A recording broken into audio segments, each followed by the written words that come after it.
MENACE is one of the most anticipated strategy game releases coming this year. After a lot of speculation and hope for a late 2024 release, the PC Gamer Show cleared up the launch window to be Q3 2025. While this may have been a little bit disappointing, the good news is that now we are getting weekly developer updates and blogs from Overhype Studios covering the different aspects and parts of the game. This video is a roundup of the first 6 developer diaries, just condensing all of the information in one place for you. As long as we continue to get these blogs, I intend to do these recap videos about once a month right up until launch. Full links are also in the description below if you want to read them in full detail for yourself.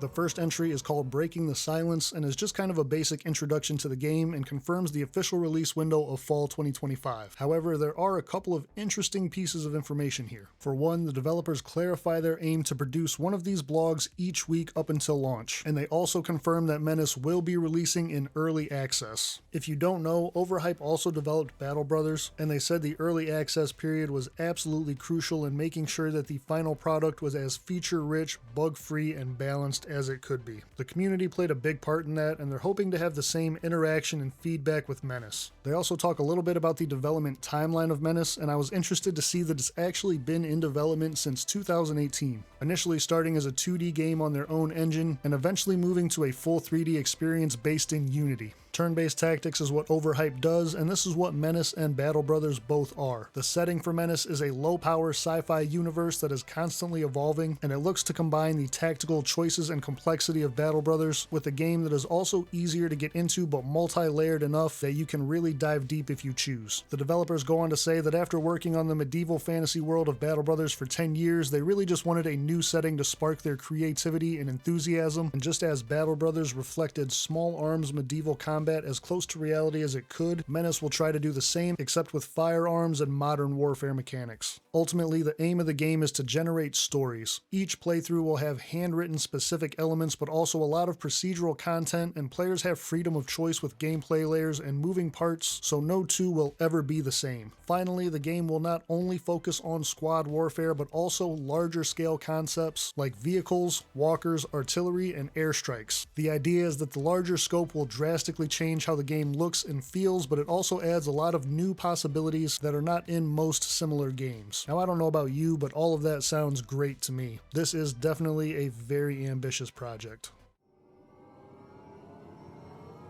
The second entry is called the Strategic Part Overview, and it talks a lot about the strategy layer of the game. There are some screenshots here, but keep in mind that these are definitely still in development, with the blog specifically stating the main reason we've only seen in-game combat footage so far is because the UI is still a work in progress. If you're familiar with this genre, you probably have a pretty good idea of how the strategy layer is designed, and that it's meant to give you medium and long-term goals, as well as the progression to get to those goals. The star map is the central hub and visualization, kind of like the geoscape in XCOM, and it shows you the way back, which is the name of the distant star system where MENACE takes place. You can get an overview of all the planets, which factions own them, and any distress calls that your ship might be picking up. The strategy layer will also be where you see your main resources, promotion points that are used to level up squads, components that are used to upgrade your ship and acquire more squad leaders, and authority points which are crucial for managing the morale and mood of the crew on your ship, the Impetus. A lot of games in this style have random events, and this blog specifically mentions fights between crew members, accidents in the hangar, or a discovered hidden moonshine distillery on the ship. As a commander, you'll have to decide how to handle these things, and they will all have an impact on the mood and morale of your crew. I can't say for sure, but this makes me think of the random events that happen in Chaos Gate, for example. Moving on to the ship itself, the TCRN Impetus is your personal strike cruiser serving as your base of operations. However, it's not really set up for the challenges that you're set to encounter. You'll have to lean on local factions to get the necessary space and knowledge to improve the ship with different upgrades that are active or passive, and give the ability to do things like call in dropships, gun runs, or even use rockets. Then of course there's the standards like hospitals that allow squads to heal between missions, or intel upgrades which give you better information on enemy units and positions during the mission preparation phase. We also have the standard armory on the ship where players inspect, manage, equip, and promote their squad leaders and pilots with a wide variety of weapons, armor, accessories, and vehicles that you can acquire through the game, all with their own individual pros and cons. The developers specifically state that there is a focus on trying to make equipment choices as meaningful and varied as possible in MENACE. This way, players should have maximum freedom and be able to experiment and use their own preferred playstyle.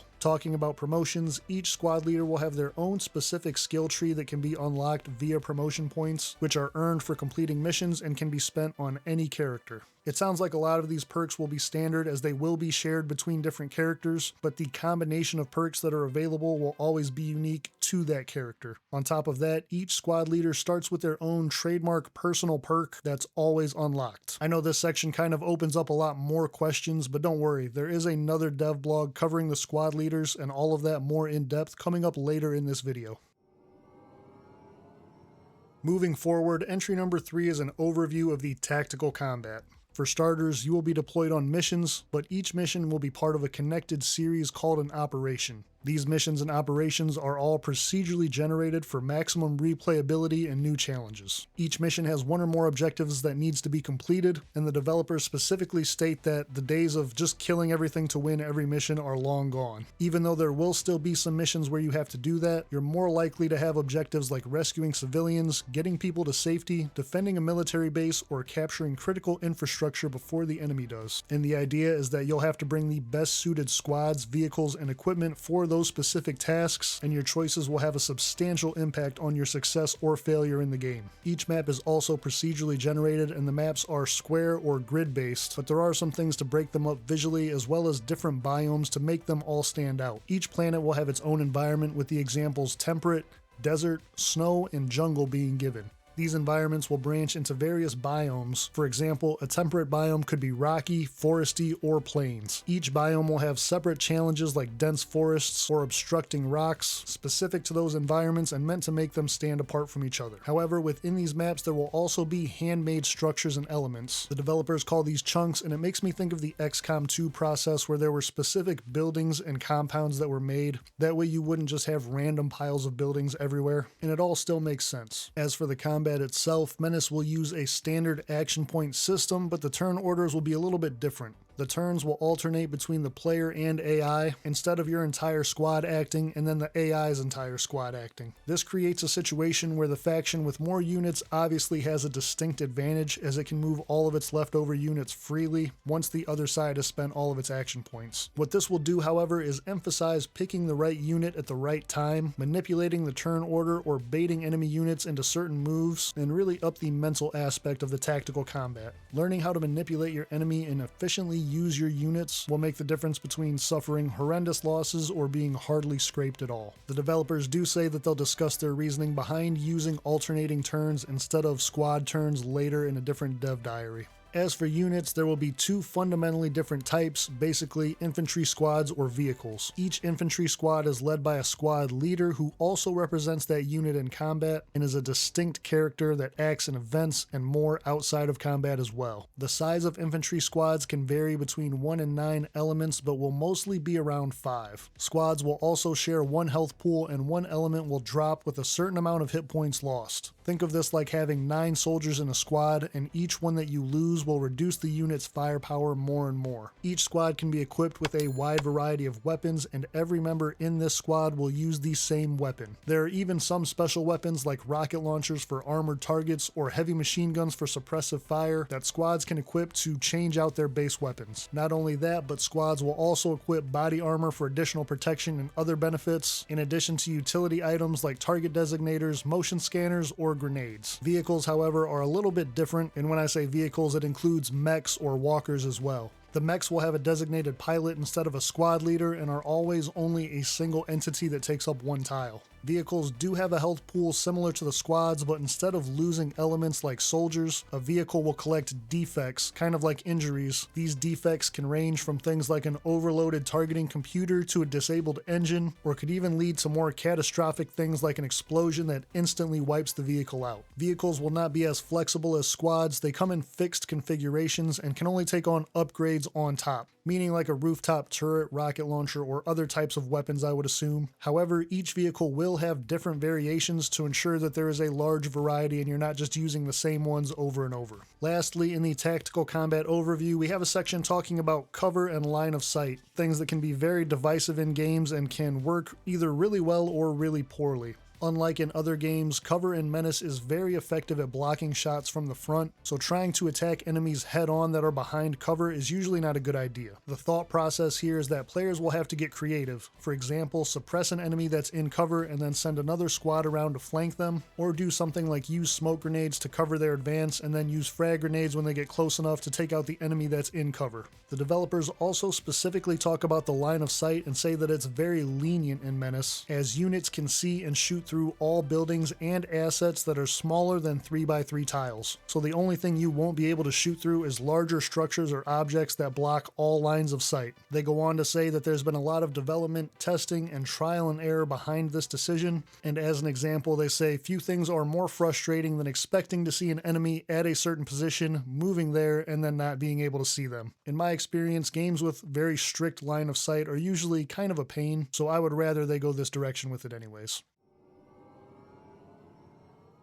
Entry number 4 is titled Weapon Types and Stats and specifically talks about the squad weapons and special weapons, which were touched on a little bit in the previous dev diary. Squad weapons are things like shotguns, assault rifles, and submachine guns, regular infantry small arms, and equipping a squad weapon will give each individual soldier in that squad that same weapon. However, there are scaling supply costs, meaning if you have a bigger squad, they will be more expensive to equip. On the other hand, there are special weapons, which are for more specialized roles, and when you equip a special weapon, only one soldier in that squad exchanges its base weapon for the special weapon, so you won't just have 9 guys with rocket launchers. These special weapons are generally more powerful than squad weapons, and a lot of times the squad will often have to be stationary in order to use heavy weapons. Of course, ammo always plays a big role in any simulation of modern combat, but considering the scope of Menace, it doesn't really make sense to count bullets for all individual soldiers in the game, so the developers decided on a hybrid approach for this. Squad weapons will have unlimited ammo, while special weapons will have limited ammo. Vehicles can also have special weapons, but the same goes for them. A vehicle might have a mounted machine gun with unlimited ammo, but if it has a rocket launcher, it'll only have 2 shots. The idea here is that no unit ever becomes completely useless when they run out of ammunition, but you still have to manage your heavy ammunition and special weapons. All weapons are used through skills, which they grant to the unit that's holding it, and for the definition of skills here, basic straight-up attacks are also considered that, but there might be some utility to them as well. In general, squad weapons like battle rifles tend to only have one skill, which would be like a straight-up attack, while special weapons might have multiple skills. For example, a mortar that can shoot explosive grenades or smoke grenades. And when you attack with a squad, each individual soldier in that squad will fire, meaning that a bigger squad will deliver a lot higher fire rate and more shots. The flip side of this is that a squad's special weapon remains pretty much unaffected no matter how big or small the squad is. As long as you have one soldier that can wield it, it can still do damage. As far as the different weapon stats, most of them are pretty standard. Each weapon has a value as they can all be traded on the black market, but the developer does specifically mention that this value is tied to a weapon's rarity, but they don't go into detail about how that will work or what that means. There's the standard statistics like range, hit point damage, as well as fire rate and a suppression stat, which basically applies a certain amount of suppression per shot that's hit, but also applies a reduced amount even if shots miss. Lastly, and maybe most interesting, is that there's kind of a form of bullet drop in Menace. Just like in reality, shots at long distances will be harder to land and lose kinetic energy on the way to the target. I think we all kind of understand this system and have seen it. Each weapon has an ideal range. For example, a shotgun is not going to have the same range as a sniper rifle and do the same amount of damage at 50 meters away.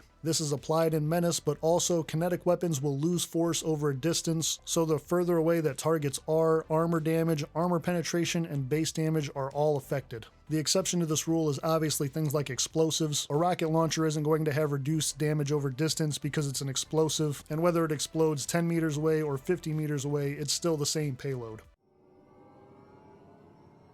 Dev Diary number 5 goes in depth on these squad leaders and their respective stats, so I'm just going to say this up front. It's already been confirmed that we cannot create our own squad leaders. Each playthrough, the squad leaders that are available to you will be randomly selected from a character pool that is pre-written and designed by the developers. According to Overhype, the reasoning behind this is that for world building and immersion, with all of these different types of factions and alliances that are going to be working together in this game, it made sense to have different personalities with different opinions on different decisions that you make as the commander, instead of a bunch of nameless, voiceless, text-based, randomly generated soldiers that after a certain amount of time would probably all start to look very similar. Now, something to keep in mind here is that these squad leaders can still be permanently killed. with the developers specifically stating the amount of written characters is limited, so if too many die, the game is over. Squad leaders will all have their own unique personality and backstory, with relationships that are intertwined with other squad leaders that you might not necessarily find the first time that you play with them. This is designed to enhance replayability and have backstories and more fleshed out relationships in general. As far as stats, a lot of them are pretty standard. We have action points, hit points, armor value, accuracy, but some of the more interesting ones are discipline, which reduces the incoming suppression and increases suppression recovery.